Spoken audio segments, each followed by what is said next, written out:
It is to the young that I wish to address myself today. Let the old, of course the old in heart and mind, lay the pamphlet down therefore without tiring their eyes in reading what will tell them nothing. Peter Kropotkin.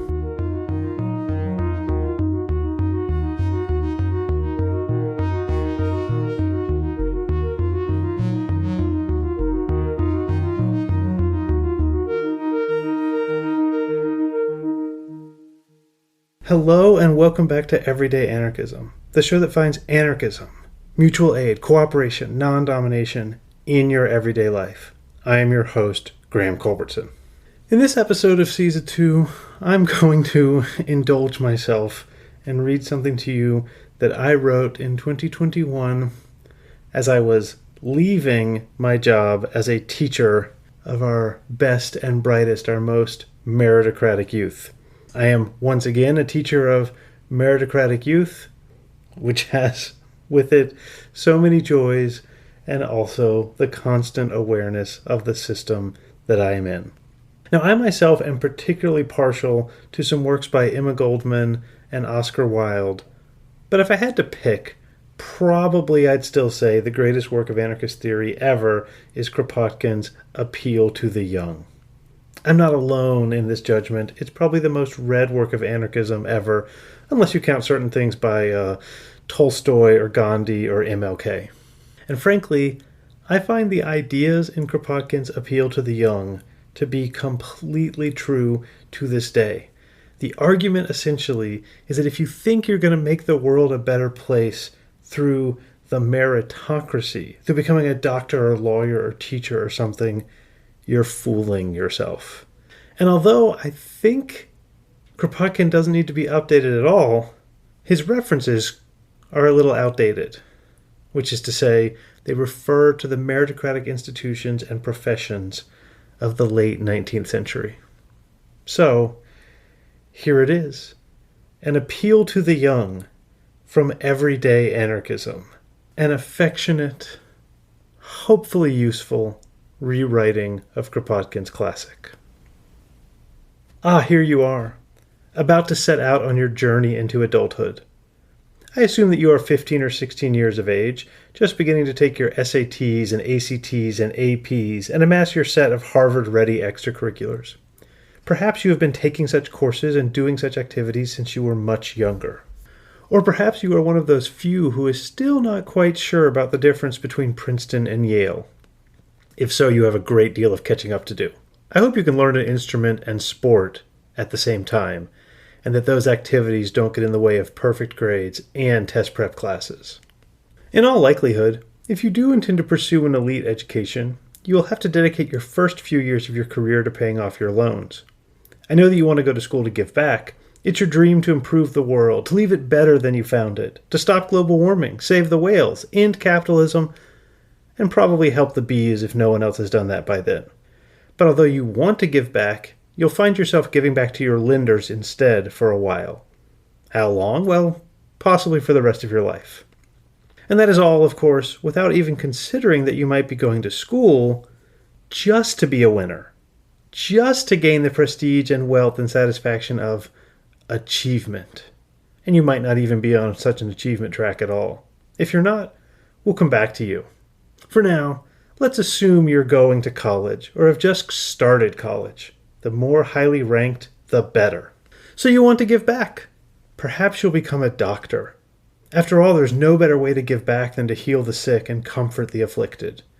Of course, you could skip the process and just become a nurse, but we all know that young people of your type would prefer to become doctors. And then after years of undergraduate education in medical school, you'll finally begin to practice. Let's imagine that you've become a family doctor or general practitioner, even if you might prefer to imagine yourself as a heroic oncologist or a wealthy cardiologist. A succession of people will come to your office, all sick with preventable diseases. They'll be sick with bacteria resistant to antibiotics because of factory farming, or obese from a lack of exercise and an excess of corporate fast food, or with lung disease from proximity to a freeway, or mentally ill from the strain of unemployment, or suffering joint pain from their warehouse job. What will you prescribe to these people? How will your medical degree help them? You know very well that all they need is what you have: safety, comfort, choice in activities and diet. Will you prescribe a better diet and more exercise? Do you think they wouldn't like to move to a neighborhood with better air quality? If they had access to that, they wouldn't be in your office in the first place. We could even speculate that they picked up lung disease from, say, using harsh chemicals when they were cleaning your clinic's bathrooms. Not that you employ that kind of worker yourself. Presumably a contractor handles the dirty business of finding someone to take care of your dirty business. Perhaps your next patient will have an entirely different set of problems. Iron deficiency from a fattishly unscientific diet, stress disorder from too much time spent working as CFO, Achilles tendinosis from overtraining for a marathon. Is this malnourished, overworked, mentally ill winner not suffering from all the same problems as your last patient, except in reverse? Wouldn't the solution ultimately be the same for both of them? An end to the rapacious destruction that is our current economic and environmental system. The winners are healthier than the losers, certainly. But they have their own diseases brought about indeed from too much lust for success. One of them is sick from too much losing, one from too much winning, both from the system of picking winners and losers. If you're far enough away from your initial intention to give back, you may find a way to reconcile this irreconcilable divide with some simplistic rationalizations. Or better yet, avoid it. If you can end up at the right practice, you can make sure that you're only treating the winners. All it will take, I suppose, is a little more winning in your own career. And then you can treat only your fellow victors and join them for a 5K and a craft IPA on the weekend. But if not, if your belief about making a better world endures, it will turn into action. You will do whatever you can to ensure that everyone has enough. Enough healthy food, enough exercise, enough clean air, enough control over their own life. And the moment you realize that diseases can't be treated by medicine, but must be prevented by creating a more just world, well, then you will have become a socialist. If you really want to treat the sick, make sure everyone has access to all the things that can make a life healthy and worthwhile. That will be your prescription. But perhaps you don't want to be a doctor after all. Perhaps you want a higher calling, one which rises up over these limited concerns and offers up a chance to make an even bigger difference. Perhaps that is, you want to be a scientist, a chemist or biologist or astrophysicist. After all, if you do pure science, you will undoubtedly make a real difference. Pure science always changes the world, even if it takes decades or even centuries before the discovery bears fruit. When you work for science, you work for humanity itself. But is this not just a charming illusion? Has science not been captured by the elite as surely as wealth and Senate seats have? Consider, for example, science as a field of study. Who gets to ponder the origins of the universe? Who gets to contemplate the ever-expanding realms of biological evolution? Who gets to unpack human nature and culture in psychology and anthropology? Those courses aren't taught in the average high school, or only the most crushingly mind-numbing version of them is taught. The natural world and human culture are fields of infinite wonder and interest, but their academic study is confined to the elites. As for study by regular people, well, imagine someone whose job barely provides them food and shelter, having the time to read and contemplate a brief history of time or Silent Spring, even if they had the talent, knowledge, and inclination to understand them. Science, as a source of wonder and understanding, is inaccessible to almost everyone. If you devote yourself to it, you're devoting yourself to building more stories on a skyscraper which, while it reaches to the heavens, keeps the masses out behind a gate. And that is only science's transformative knowledge. Think about science as a product. Science creates pesticides which murder bees and enrich stockholders. It discovers medical treatments which are packaged and priced beyond the reach of those who need them the most. It creates new, vibrant, living organisms and then deems their very genetic code to be the property of the corporation which employed the scientists who created them. It is the fruit of scientific discoveries which is destroying our air, our water, our soil, our entire biosphere. And that destruction of all the life-sustaining elements of our world enriches the owners of scientific and technical knowledge. Yes, science does and always has borne fruit. But the fruit has been poisonous and will become more poisonous still, so long as it is controlled by and for the few. The moment you realize all of that, you will lose your taste for pure science, the science that is done on the cutting edge, often at the taxpayer's expense, but for the benefit of the rich. Instead, you will seek to democratize science, to make scientists of everyone, to spread the seeds of scientific knowledge as far and wide as possible. There is no reason to have a few scientists rigidly trained and segregated in their ivory tower or biocontainment lab. Everyone can and should be a scientist, and indeed every child is a scientist. What we call science is nothing more than the explorative curiosity granted to human infants. To devote yourself to science is to devote yourself to knowledge, democratic knowledge, to be shared by all. To devote yourself to science is to devote yourself to humanity. To devote yourself to science is to know that all of us are scientists, and to help everyone do the science they wish to do. Can you imagine a world in which science is not the province of a few who put their high SAT scores at the service of the wealthy? Can you imagine what we could accomplish if we were all collectively working together to understand the universe? By all means, dedicate yourself to science, but that means devoting yourself to education, cooperation, and democratic effort. It does not mean going from AP chemistry to undergraduate and graduate degrees in biochemistry to a job at Monsanto.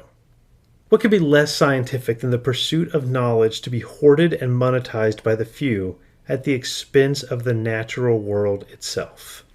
But if you want to be a different kind of scientist in a better kind of world, well, then you've become a socialist. Let's leave our scientist and turn to another option, the law.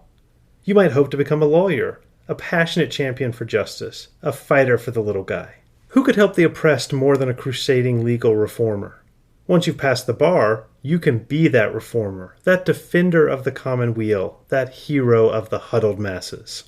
Let's take a look at what actually happens in the courts of law. Here's a case. A renter is going to be evicted. This seems like a truly immoral event.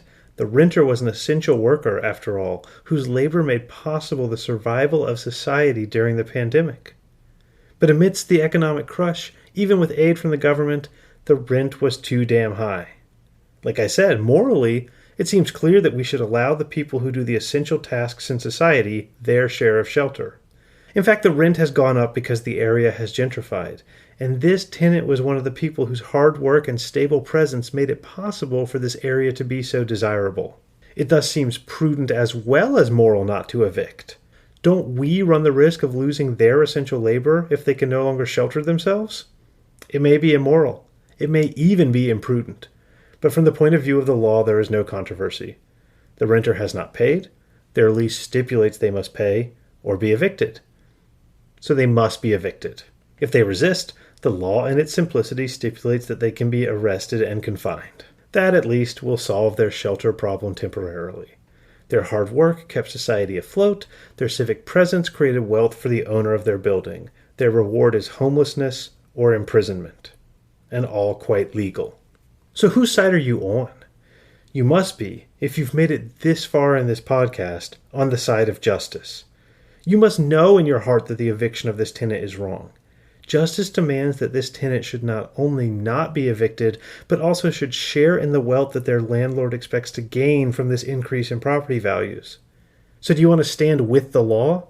If so, you will stand against justice.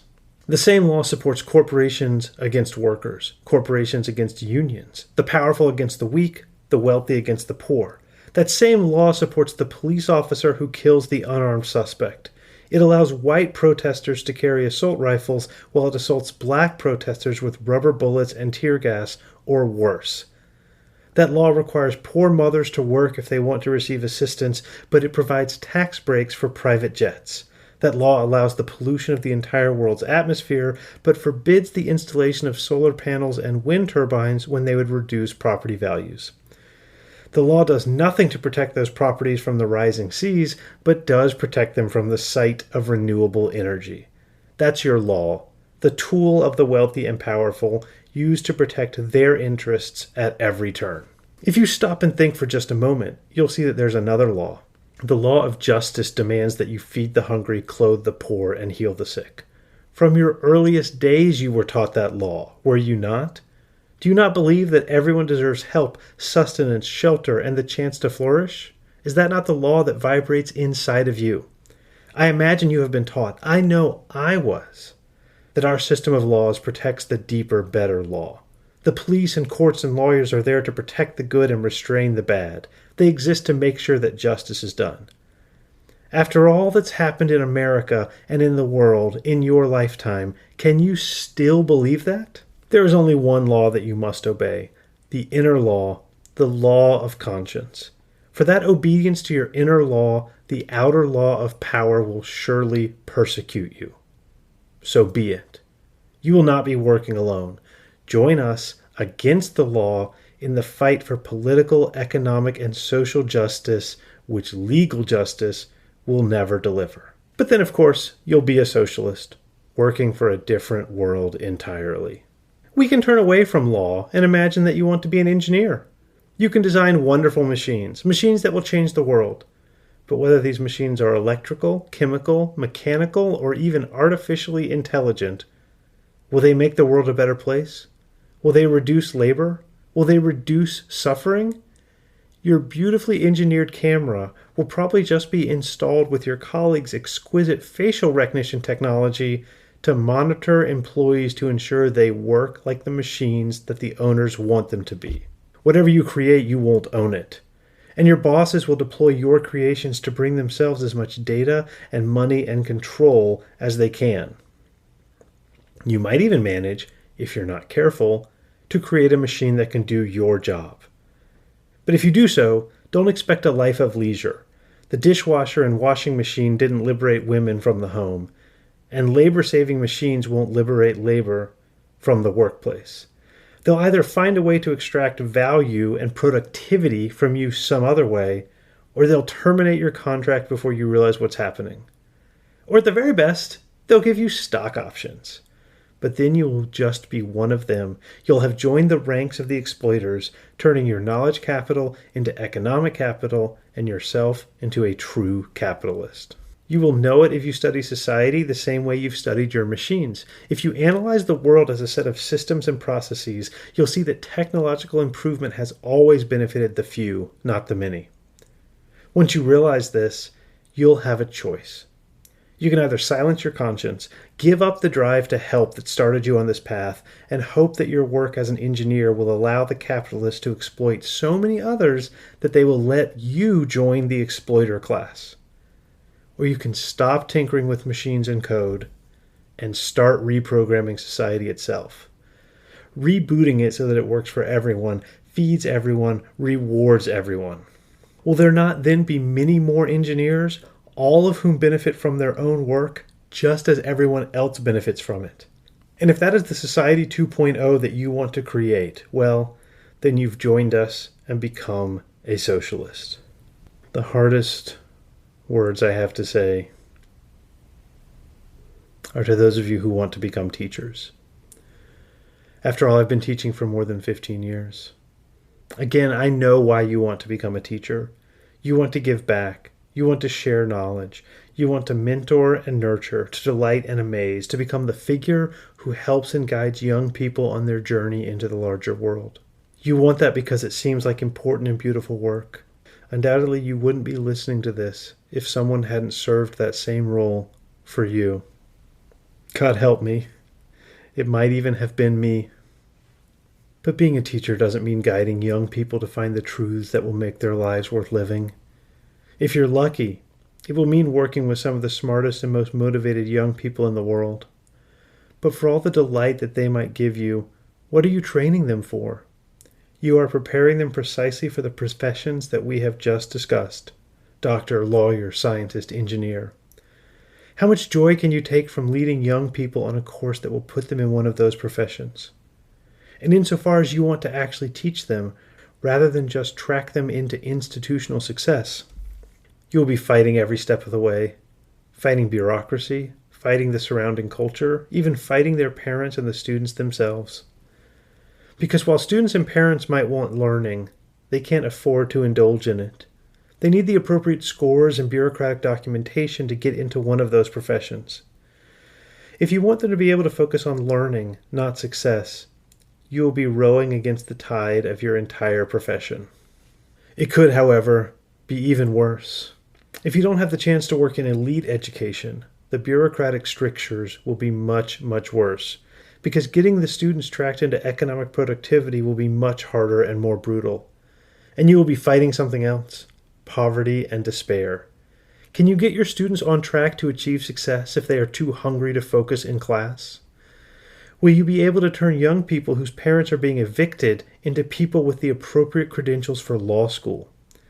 Will there be any young engineers from the group that can't do their homework because they are caring for younger siblings while their parents work algorithmically controlled warehouse jobs? If you have brilliant and comfortable pupils, your job will be to arm them for their future lives as exploiters.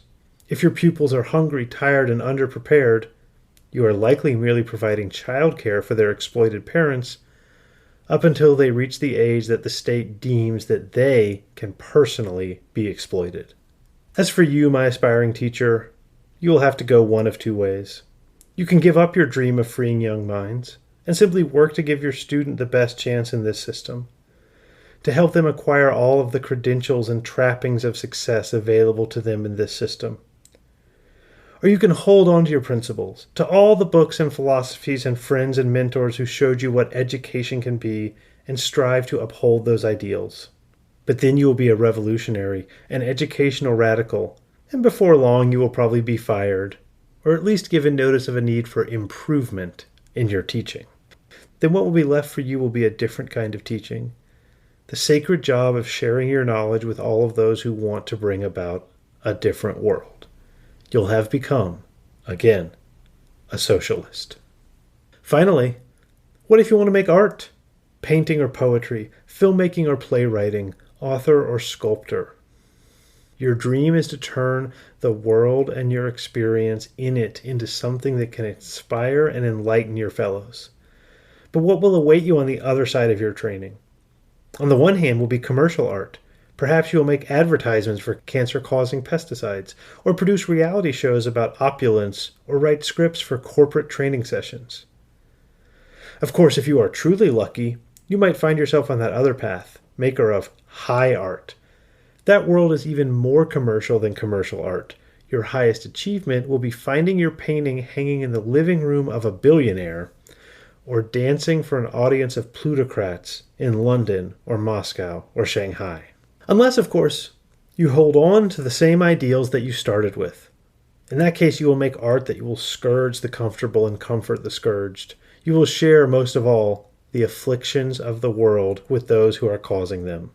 Your art will not be about the beauty of the world, but the beauty of the struggle, of the battle to make sure that your ideals will not die, and that those who are suffering will someday find themselves in a freer and more just world. This art, if you keep steering by your starry ideals, will not hang in the apartments of billionaires, nor animate the advertisements for their products. But it will be immeasurably more valuable. What's the point of all this? I hear you ask. You've told me that I will become an exploiter if I become a doctor, and an exploiter if I become a scientist. And you've told me the same for lawyer, engineer, teacher, and even if I set out to become a pure artist. So isn't this all hopeless? Shouldn't I just acknowledge that the world is a terrible place, do my best for myself and my family, and vote for some sensible left-wing politicians along the way? If there's really so little hope, what would you have me do? I'm glad you asked. Yes, one option would be to abandon your conscience, or perhaps put it on the shelf and take it out from time to time, when election day comes around, or if you receive a request to donate to a worthy cause. Perhaps you can even try to convince yourself that you can do more good inside the system. I pity anyone whose ideals include standardized testing, legacy admissions, and phrases like partial merit aid. As long as you're not willing to do that, the task is simple.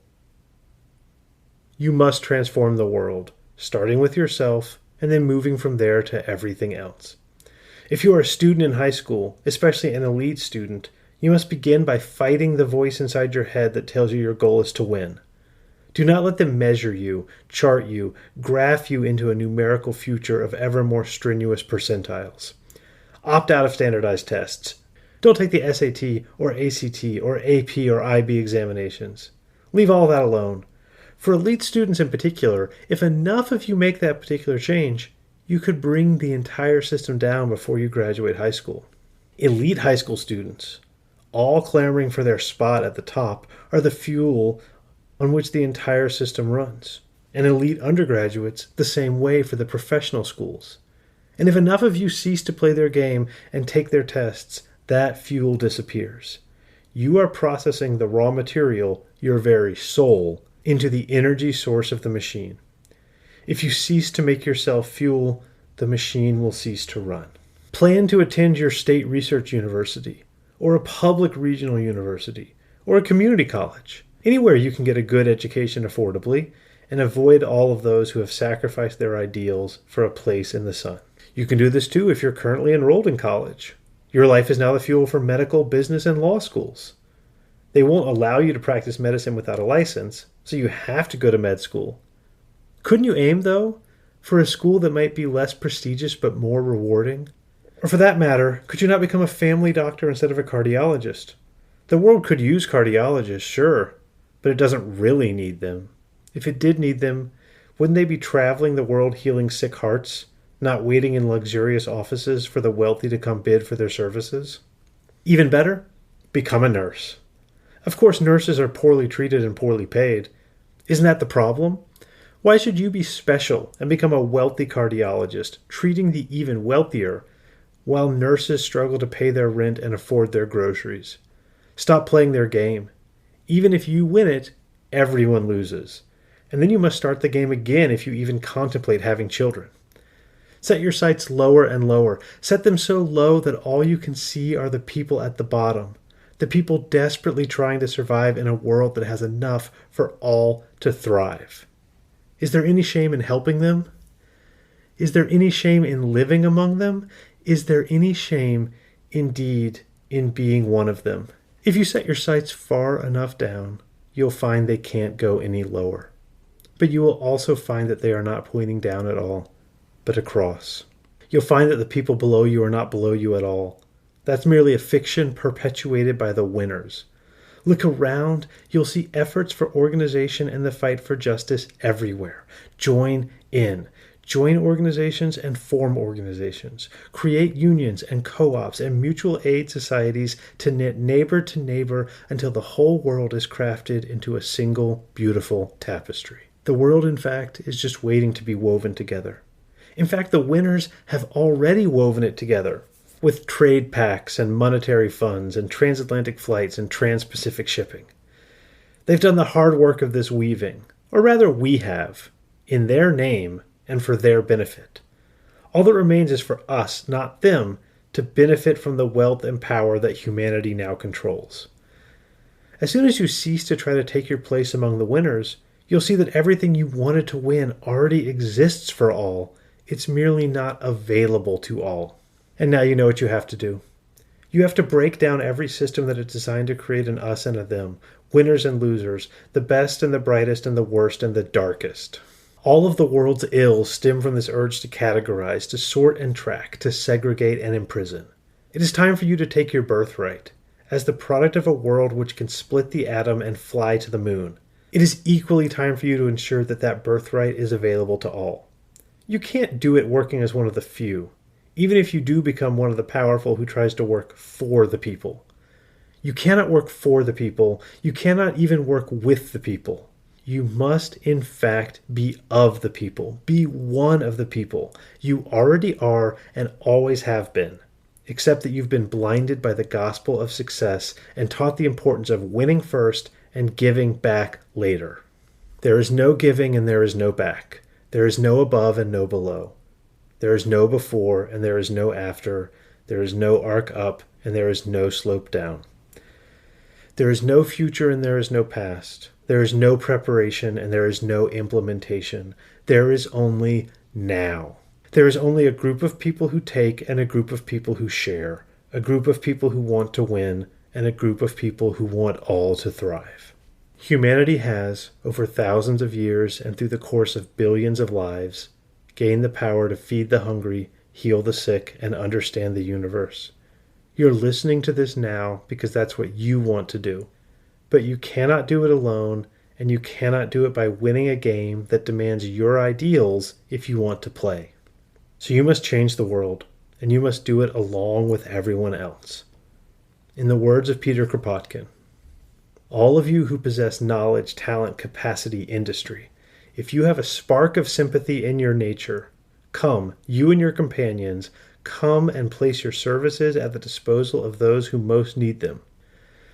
And remember, if you do come, that you come not as masters, but as comrades in the struggle, that you come not to govern, but to gain strength for yourselves in a new life which sweeps upward to the conquest of the future.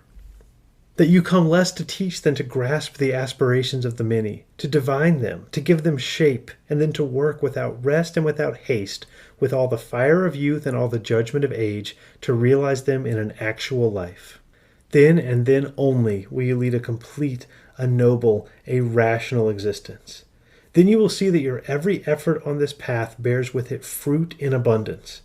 And this sublime harmony once established between your actions and the dictates of your conscience will give you power you never dreamt lay dormant in yourselves. You may think that you can't do this yet, since you're still in school. You may still be waiting for your life to begin after you finish your degree, or the degree after that, or the one after that.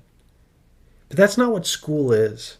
It's not a holding area for before life begins. It is life itself, with a real but porous boundary between it and the rest of the world. And who you are in school is who you will be in life. If you are waiting timidly, following orders, and hoping someday to make a difference while you're in school, you will continue to wait timidly and follow orders after school. And you will continue to hope to make a difference until the day you die. If you are content to be a number and a product, moving slowly along a conveyor belt of test scores and grades in school, you will remain just such a passive passenger after school. School is not where you learn what you want to be and what you want to do. It's where you become who you want to be and start doing what you want to do. And if what you want to do is to make a new world, then you can start it right now. All you have to do is believe that another world is possible. The only thing that sustains the old way is belief in it. As soon as enough of us believe in the new world, the old one crumbles. As soon as enough of us work towards mutual aid becomes the only thing one can work for. You are young. You are full of promise and potential. If you seek to use that potential for yourself, you'll end up in league with the most powerful. If you seek to join your fellow humans, you'll benefit everyone, including yourself. All it takes is your belief in your own solidarity with us, and then that solidarity is born. The future is unwritten.